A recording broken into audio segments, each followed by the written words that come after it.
नमस्कार मंडळी, रामकृष्ण हरी. तर आमचं चाललंय बघा ऊसाच्या सरीतनं खत घालायचं काम चालू आहे. हे बघा इकडं असं चालू आहे बघा, बायका लावलेत कामाला आणि खत घालून घ्यायला लागलोय. हे बघा हे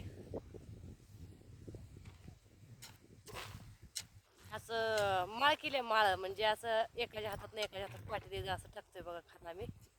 तुमच्याकडे कसं टाकतं नक्की कमेंट करून सांगा आम्हाला. आणि हे बघा इकडं अशी ऊसाची सरी आहे. आमचं राजे गेले थोडं पाका त्याने त्याच्यापाशी नेऊन आम्ही पाट्या देतोय आणि मग त्यांनी असं ऊसाच्या सरीतनं पसरतात बघा मस्तपैकी खातं. इकडनं द्यायचं काम चालू आहे.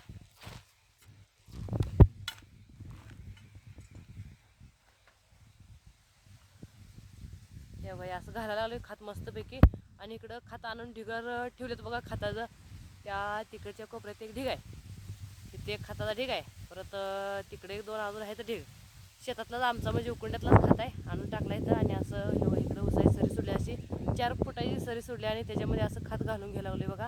नक्की कमेंट करून सांगा तुम्ही किती फुटाची सरी सोडताय बरं का. हां चला मग तुम्ही असं खत घालताय ना ती पण सांगा आम्हाला. हां